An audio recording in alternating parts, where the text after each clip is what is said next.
અને હવે જોઈએ સમાચારો વિસ્તારપૂર્વક તો અમદાવાદમાં 8 વર્ષીય બાળકીનું શંકાસ્પદ મોત નીપજ્યું છે। બોડકદેવની ઝેબર સ્કૂલમાં બાળકીનું મોત નીપજ્યું। સીડીમાંથી ચાલતા અચાનક જ બાળકી નીચે પડી ગઈ। બાળકીને ખાનગી હોસ્પિટલમાં લવાઈ હતી, જ્યાં તેનું મોત નીપજ્યું હતું। ત્યારે બોડકદેવ પોલીસે વધુ કાર્યવાહી હાથ ધરી છે। બોડકદેવની ઝેબર સ્કૂલમાં એક ઘટના ઘટી, જેમાં એક 8 વર્ષની બાળકી સીડીમાંથી ચાલી રહી હતી। અચાનક જ તે નીચે પડી ગઈ। जिग्नेश हमारी साथे जोड़ाई गया है। जिग्नेश, आ बाळकी ने कोई अगाऊ कोई तकलीफ थी, कोई बीमारी थी, शुं विगतो सामे आवी छे आ घटनामां? प्रीति, बात करवामां आवे तो अत्यार सुधी पोलीस मात्र आ घटनाने लईने એટલું જ કહી રહી છે કે બાળકીનું મોત છે તે શંકાસ્પદ છે અને તપાસ કરવામાં આવી રહી છે। બનાવ છે તે 8 વર્ષની બાળકીનો છે કે જે ઝેબર સ્કૂલમાં જઈ રહી હતી અને તે સમયે અચાનક જ તે સીડીમાંથી પડી જતા તેનું મૃત્યુ નીપજ્યું છે। તેને કોઈએ ધક્કો માર્યો છે કે કયા સંજોગોમાં તે નીચે પડી તે અંગે હજી સુધી પોલીસ કોઈ સ્પષ્ટતા નથી કરી રહી। બોડકદેવ પોલીસ અત્યારે આ અંગે તપાસ કરી રહી છે, પરંતુ પ્રાથમિક તપાસમાં જ્યારે બાળકી અચાનક જ સીડીમાંથી પડી જતા તેને ખાનગી હોસ્પિટલમાં સારવાર માટે લાવવામાં આવી હતી, જ્યાં ડોક્ટરે તેને મૃત જાહેર કરી છે અને ત્યારબાદ તેના મૃતદેહને વધુ તપાસ અર્થે સિવિલ હોસ્પિટલ મોકલવાની તજવીજ શરૂ કરાઈ છે। મહત્વનું છે કે આ કેસના અંદર બાળકીનું મોત કેવી રીતે થયું, 8 વર્ષની બાળકીનું જે શંકાસ્પદ મોત છે, પોલીસ તેને અત્યારે અકસ્માતે મોત ગણાવી રહી છે, પરંતુ શું ખરેખર અકસ્માતે મોત છે કે તેની હત્યા નિપજાવવામાં આવી છે તે મામલે અત્યારે બોડકદેવ પોલીસ છે તે તપાસ કરી રહી છે। સાથે જ ક્રાઇમ બ્રાન્ચની ટીમો પણ આ તપાસમાં જોતરાઈ છે, કારણ કે સ્કૂલના અંદર કોઈ વિદ્યાર્થીનું મૃત્યુ થવું અને તે પણ શંકાસ્પદ હોવું તે ઘણી ચોંકાવનારો બનાવ છે અને તેને લઈને અત્યારે ક્રાઇમ બ્રાન્ચ સહિતની જે અન્ય ટીમો છે તે આ અંગે તપાસ કરતી જોવા મળી રહી છે। जिग्नेश, आप हमारी साथे जुड़ाया રહેશો। અત્યારે ઝેબર સ્કૂલના પ્રિન્સિપલ ધર્મિષ્ઠાબેન हमारी साथे फोन लाइन पर जुड़ाई गया है। धर्मिष्ठा जी नमस्कार, स्वागत है आपका संदेश न्यूज में। वो शर्मिष्ठा बेन हमारी साथ जुड़ाई गया है। शर्मिष्ठा जी नमस्कार, स्वागत है आपका संदेश न्यूज में। ये बच्चे की मौत किस तरह हुई है?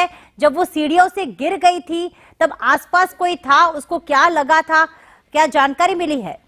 जी जी, मैं अभी आपको जानकारी देती हूँ। वो एज यूजुअल अपने स्कूल आई थी और वो सीढ़ियों से गिरी नहीं थी मैम, वो अपने क्लास की तरफ जा रही थी। हमने जो रिकॉर्डिंग में देखा वो अपनी क्लास की तरफ जा रही थी एंड एक जगह जाकर खड़ी हो गई। फिर बगल में जो एक चेयर पड़ा हुआ था उसमें जाकर वो बैठ गई। बैठने के बाद थोड़ा अनइजीनेस लग रहा था उसमें, तो धीरे धीरे स्लाइड करके नीचे गिरने लगी। तो इमीडिएटली टीचर्स आ गए। टीचर्स ने आकर उसके पास आकर थोड़ा फैन करने लगे, फिर उसको सीपीआर दिया, क्योंकि देखकर लग रहा था कि जैसे उसको ब्रीदिंग में कुछ प्रॉब्लम हो रही हो। हमको लगा कि शायद मैटर सीरियस है, इसीलिए इमीडिएटली हमने 108 पे फोन किया। लेकिन फिर देखा कि अगर 108 के लिए वेट करते हैं तो शायद टाइम लग जाएगा। इसी वजह से हम लोग अपनी गाड़ी में ही उसको जाइडस लेकर गए। जाइडस ले जाने के बाद उसको इमरजेंसी में एडमिट करवाया गया। फिर डॉक्टर ने आकर बताया कि उसकी कंडीशन सीरियस है, उसको हमको वेंटिलेटर पर रखना पड़ेगा। फिर बाद में आकर बताया कि उसको 2 बार कार्डियक अरेस्ट हुआ है, जिस वजह से अल्टीमेटली उसकी डेथ हो गई। उसके एक दिन पहले कई सारे बच्चे होंगे, टीचर से भी आपने बात की होगी, उसकी कोई तबीयत खराब थी कि अचानक ही ये हुआ है? अचानक से ही ये हुआ है, क्योंकि हमने सभी जगह तपास किया। उसके टीचर्स को भी मालूम है, हमने बच्चों से भी बात की। इनफैक्ट आज जो बच्चे उनके साथ वैन में आए थे उनसे भी हमने बात की। बिल्कुल नॉर्मल थी, कल भी बहुत खुश थी। वैसे भी उसका स्वभाव बहुत अच्छा था, सबके साथ घुल मिलकर रहती थी। ऐसे कोई भी परेशानी किसी ने देखा नहीं। बिल्कुल, कोई टीचर्स ने डांटा हो, किसी के साथ झगड़ा किया हो? नहीं, उसके बाद ये कुछ, वो ऐसे बच्ची है ही नहीं, डांट खाने वाली बच्ची है ही नहीं। बहुत प्यारी बच्ची है, सबके साथ बहुत मिलजुल कर रहती है। आज दोबारा हमने टीचर से पूछा। शर्मिष्ठा जी, ये बात पूछना चाहूंगी कि स्कूल से लेके जाइडस हॉस्पिटल कितना समय लगा था? क्योंकि अगर उसकी तबीयत बिगड़ी है, अगर तुरंत ही उसको शायद ट्रीटमेंट मिल जाती तो वो शायद बच्ची बच सकती थी। कितनी देर में आप स्कूल से लेके पहुंचे थे? 5 से 7 मिनट के अंदर पहुंच गए थे जाइडस में, बिकॉज कोई ट्रैफिक नहीं था। और आपने माता पिता को कब जानकारी दी? तभी के तभी हमने जानकारी दे दी थी। बिल्कुल, आपके पास उस बच्ची के जो स्कूल के हिस्ट्री होती है उसमें उसका मेडिकल रिपोर्ट वगैरह, आपके स्कूल में मेडिकल चेकअप हुआ होगा, उसमें उसको कोई बीमारी है, कोई तकलीफ है, ऐसी कोई जानकारी कभी प्राप्त हुई थी आपको? नहीं, हमारी उसकी कोई मेडिकल हिस्ट्री नहीं है। हमारे पास जब भी बच्चे का एडमिशन होता है हम पूरा मेडिकल हिस्ट्री बच्चे का लेते हैं। कोई भी उसका मेडिकल इस तरह का हिस्ट्री नहीं है। आज भी जब हम पूछ रहे थे, बात कर रहे थे उनके रिलेटिव से, उन्होंने यही कहा कि जो छोटे बच्चे को थोड़ा कोल्ड एंड कफ होता है बीच बीच में, उसको भी यही होता रहता है, कोई ऐसी मेडिकल हिस्ट्री बच्ची की नहीं है। कभी भीड़भाड़ होती है? जब आपने बताया कि बच्ची जो है वो सीढ़ियों से चढ़ के अपने क्लासरूम की तरफ जाती होती है, तब एक साथ बच्चे होते हैं, सफोकेशन हो जाता है, अव्यवस्था हो जाती है, ऐसा कोई दृश्य में देखने को मिला है? ऐसे कोई दृश्य नहीं है। अगर आप चाहे तो आप रिकॉर्डिंग भी देख सकते हैं। वो अकेली वहां पर थी, 3 टीचर्स बगल में थे एंड उसके बाद 2-3 बच्चे और आगे पीछे जा रहे थे, क्योंकि तब स्कूल में आने का ही समय हुआ था, इसीलिए कोई भीड़ भाड़ उस वक्त स्टेयरकेस पे या फिर कॉरिडोर में नहीं था।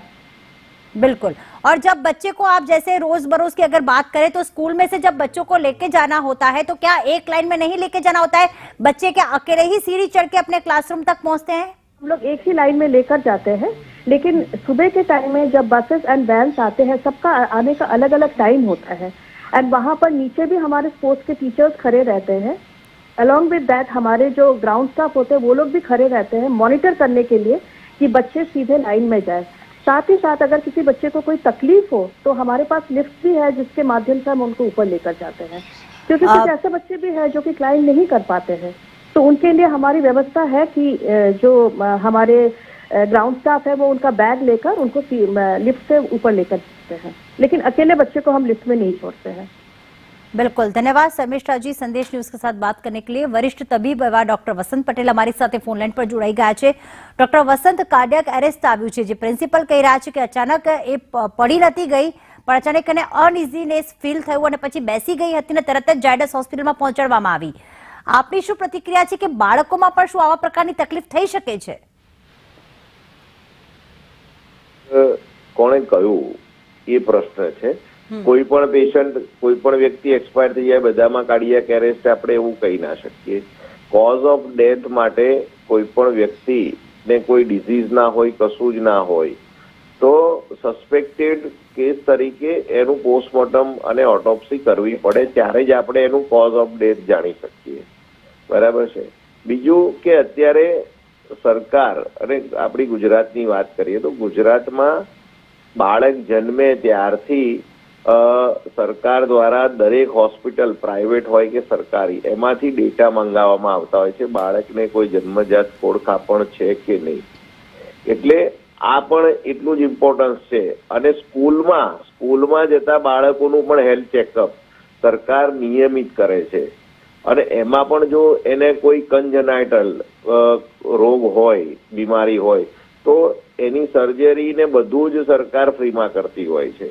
એટલે આ કાર્ડિયાક એરેસ્ટ આવી ગયો ને એટેક આવી ગયો ને બાળકનું મૃત્યુ થયું એવું મારી દ્રષ્ટિએ કેવું બહુ યોગ્ય નથી। આ લેવલે બાળકનું કોઝ ઓફ ડેથ શોધવા માટે પોસ્ટમોર્ટમ અને ઓટોપ્સી જ એનો આપણને સાચો જવાબ આપી શકશે। બિલકુલ, આભાર ડોક્ટર વસંત સંદેશ ન્યૂઝ સાથે જોડાવા બદલ।